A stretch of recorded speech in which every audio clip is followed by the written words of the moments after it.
But इसका मुझे लगता है इनिशियल पंच थोड़ा सा उतना अटैकिंग नहीं होगा जितना एक फॉर एग्जाम्पल अगर ड्यूक 250 की बात कर ले यहाँ पे, there is something which I am really impressed with the bike, वो है कि ये प्लांटेड फील होती है बहुत। लेकिन अगर आप ये सोच रहे हो कि भैया मैं इसके साथ लॉन्गर टूर करूँ या ट्रैवलिंग कर लूँ, भैया I don't recommend this bike.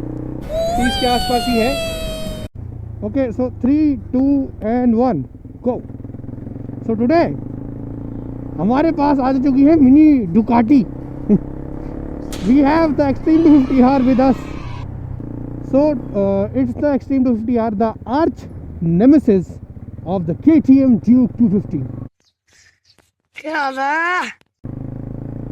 अब भैया बहुत सिंपल सी बात है, KTM की राइवल है लेकिन प्राइसिंग KTM से बहुत कम है। अरे हम तो फकीर आदमी हैं, झोला लेके चल पड़ेंगे जी। मतलब it's actually priced at 1,80,000। So I mean there was a time कि करिश्मा भी इससे ना रेंज में आ रही थी, the XMR what I am talking about. ये सब क्या हो गया आदि? Anyways captain Karizma so just nostalgia hit हो गया। Anyways coming back to the bike, so this has power figures में 30 bhp, वेट 25 Nm का टॉर्क। बहुत मजा आ रहा है यहाँ पे, क्या लबे सीरी सा लग रहा है दिल गार्डन तो अगर आप उस लॉजिक से चले तो it produces decent power. There are lot of drag races available on the internet जहाँ पे आपको इसकी पावर टू वेट रेशियो पे इसने KTM को ठीक ठाक तरीके से हराया हुआ है। So that is there. मेरी समझ में नहीं आता है बुड्ढे, तुम मेरे ही पीछे क्यों पड़ गया है? सो आई फील कि इट्स मतलब it will give a tough competition to overall KTM in terms of drag races and what not. But coming back to the bike again, 11.5 litre का फ्यूल टैंक है which is quite low in terms of you talk about 250cc motorcycles in India. ठीक है, बाकी 6 gear मिल जाएंगे, 43 mm का USD फोक है, dual channel ABS है, riding modes है। भाई आपका नॉलेज तो कमाल का है भाई। तो नेविगेशन है, एक्सपीरियंस है, ABS मोड्स है रोड और ट्रैक के, which is good. Then service due वगैरह वगैरह ये सब तो पता ही है आपको। Little bit similar experience to the Karizma XMR, fuel economic वगैरह सब दिखाती है बाइक की आपको। एनीवेज तो भाई क्या है बाइक, मतलब what's the riding experience of it? आदर आदाब, अभिनंदन, आभार। मैं अमिताभ बच्चन आपका स्वागत करता हूं और शुरू करता हूं कौन बनेगा करोड़पति। सो अब अगर आप मुझसे पूछेंगे भाई राइडिंग एक्सपीरियंस किया, तो देखो मैं पुलिंग पावर दिखा देता हूँ एक बार आपको इसकी, ताकि आपको अंदाज़ा हो जाए।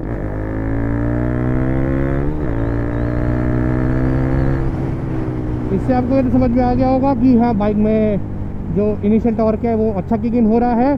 2,500 से 4,000 RPM इसका बहुत स्वीट स्पॉट है। उसके बाद बाइक अपना थोड़ा पावर बैंड में आ जाती है। 2,500 से 4,000 आप मुझे लगता है RPM के अंदर आपको थोड़ी डिसेंट माइलेज मिल सकती है ये। Final match your perform what happening? Final match your perform what happening? What do you mean? बाकी अगर इसकी राइड क्वालिटी और सीट हाइट की बात करें तो देखो भैया मेरी हाइट 5.5 इश है, तो उस हिसाब से दिस इज़ वेरी कंफर्टेबल। हाँ, इसका जो टैंक का जो पूरा श्राउड्स है, पूरी स्टाइलिंग है ना, बहुत एग्रेसिव है भाई। मतलब ब्रेकर्स पे या फिर जैसे थोड़ा अगर आप एग्रेसिव ब्रेकिंग मारोगे तो you can feel the like ना tank coming to your stomach, to your basically attacking you when you are panic braking and somewhat. जिस राह पे तुम चल रहे हो बेटा, एक दिन पूरी तरह फंसोगे। I noticed one thing which is very a little bit strange with this bike. It's the how should I say this? The power band. I mean once it crosses the 4,500 band ना, ऐसा लगता है कि इसकी जो power का band है वो बहुत लीनियर चल रहा है। लग ही नहीं रहा कि मतलब ये थोड़ा एग्रेसिव जाना चाहता है। I mean there is power, मतलब वो तो दिखता है जब आप चलाते हो उसे, बट जो इसका बैंड है ना वो एक टाइम के बाद आके ऐसा लगता है कि हाँ अब अपने आराम से स्पीड पकड़ेगा। ऐसा कुछ है ही नहीं कि इसको मतलब भगाने की वो इच्छा है। चीटिंग करता है तू, चीटिंग करता है तू। मतलब ठीक है, वर्क्स। ऐसा नहीं है कि इसमें कुछ आपको राइडिंग एक्सपीरियंस में प्रॉब्लम आएगी, बट वो लगता है ऐसा है कि हाँ यार जैसे आप थोड़ा जैसे RPM छोड़ते हो तो स्पीड का जो मोमेंटम है थोड़ा और बढ़ना चाहिए। इसका मोमेंटम बढ़ रहा है लेकिन थोड़ा लीनियर तरीके से, एग्रेसिव नहीं बढ़ रहा है। और देखो RPM को नोटिस करते रहना, बढ़ता है लेकिन किस तरीके से बढ़ता है वो मैटर करता है। मुझे यहाँ पर लगता है कि हाँ ये टॉप एंड में ज़रूर अपना जो है बेस्ट परफॉर्म करेगी बाइक, नो डाउट।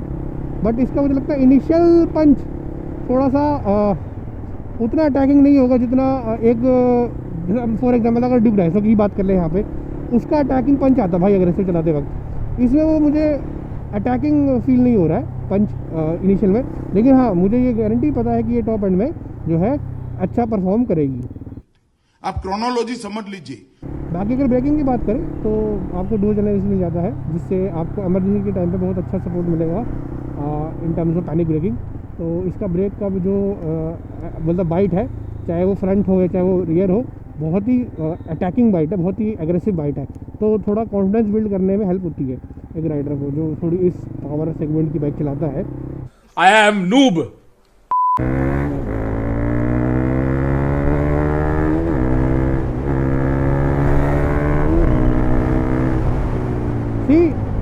मज़ा तो आता देखो चलाने में, ऐसी बात नहीं भाई साहब। पावर फिगर अच्छे तो है, तो देखो अब बस ये है कि there is something which I am really impressed with the bike. वो है कि ये प्लांटेड फील होती है बहुत, मतलब आपको कभी भी ऐसा नहीं लगा कि भाई ये थोड़ा अंडर बेली सपोर्ट, इसका अंडर थाई सपोर्ट कमज़ोर है या वीक है। बहुत ग्रिपिंग नेचर है इसका ओवरऑल चेसिस का। मेरी सांस जा रही है। अब तेरी बहू भी जाएगी।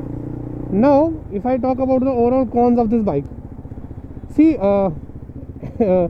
before even going to the service background, I'll first talk about the ride. See, it's very simple. This is a naked sports bike, so the posture is way aggressive than you think. I mean, not like R15 type of thing, but yeah, the aggressive posture is there, so you will need to consider this कि this is not a bike that you can say कि मैं इसके साथ 2-3 घंटे जो है tips मार लूँ। It's not that category of bike. My back. Oh, my back. आपको ये फ्लिकेबिलिटी के लिए, फन राइड्स के लिए, संडे राइड्स के लिए बहुत अट्रैक्ट कर सकती है, बहुत अच्छा ऑप्शन बन सकती है। लेकिन अगर आप ये सोच रहे हो कि भैया मैं इसके साथ लॉन्गर टूर करूं या ट्रैवलिंग कर लूं, भैया I don't recommend this bike. तो क्या करें भैया? यार देखो, हैंडल का बार का पोजीशन है थोड़ा सा ज़्यादा अपराइट है, दैट मीन्स आपको शोल्डर्स या एल्बोज में थोड़ा बहुत पेन हो सकता है for a longer period of time. अगर आप ज़्यादा देर तक चलाते हैं इसे, तो ये हो गया जी एक बात। भाई साहब कुछ ज़्यादा नहीं हो गया? The rear seat not for many, बस रखी हुई है वो, बट आई वुड प्रेफर आप इसको पिलियन कंफर्ट के लिए अगर सोच रहे हो तो भैया नहीं है पिलियन कंफर्ट इस बाइक का। क्या करूं मैं, मर जाऊं? 11.5 लीटर का फ्यूल टैंक ना जी, मतलब इससे प्रोज यही है इसका कि ये बहुत जल्दी फिल हो जाता है, मतलब सस्ते में। 5-6 लीटर के अंदर या 7 लीटर के अंदर आप देखोगे जनरली इसका, क्योंकि रिजर्व में 3-4 लीटर पेट्रोल रहता है शायद, तो उस हिसाब से आपका ये 500 से 700 के बीच में पेट्रोल आपका भर जाएगा इसमें, बट जल्दी ख़त्म भी उतना ही होगा। तो ये है।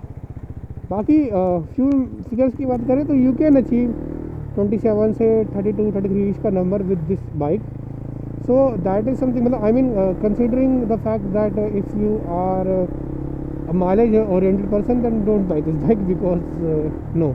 और एग्जॉस्ट के बाद तो मुझे लगता है और भी नहीं मिल रही होगी अब। मतलब ये जो फिर वही बात आ जाएगी, जो गरीब हो ना आदमी, यो साला अपनी आदत से गरीब हो। बाकी बात करें भैया अगर इसके सस्पेंशन की, फ्रंट में जो यूएसडी फोक्स है क्वाइट गुड, इम्प्रेसिव, मज़ा आता है उसके ओवरऑल क्या कहते हैं इसके फीडबैक से। अगर पीछे वाले की बात करें तो भैया मोनोशॉक मिलता है। मोनोशॉक का भैया वही है कि it is there just for the sake of its job, it's not something that you can say कि अरे ये तो मेरे को गड्ढों में gives me great feedback. It's just there to support the overall suspension and the trellis frame of this bike. But ठीक है, दैट्स देयर। इतना चुभने लगा हूं सबको, छुरा तो नहीं हूं। तो भैया प्रोज भी हो गए, कॉन्स भी हो गए। So now there is only one important thing left to discuss, and that is कि should you buy a performance hero bike? So to this, I mean, because I have my very great, I mean not in terms of the ownership but in terms of overall controversial type, great feedback for Hero. I mean, see, Hero first of all, if you talk about their commuter segment, they are doing a great job with that. But if you talk about their premium segment, they see there is one thing to create a bike and there is one thing to equip the bike with the proper like the accessories and the proper other things that you can give the bike to make the owner's riding experience little bit better. So if you talk about this in terms of Hero, that is something Hero has been lagging for quite a bit. I mean, if you talk about Hero's overall reliability, there is always a question mark there. If you talk about Hero's overall performance in terms of service, there is always a question mark there. Not because of what Hero does, but Hero has, I would not say unprofessional, but less trained people who are like basically working on your bike. Plus the parts availability is always the question. They don't have parts which when a bike gets damaged or is broken needs to checked.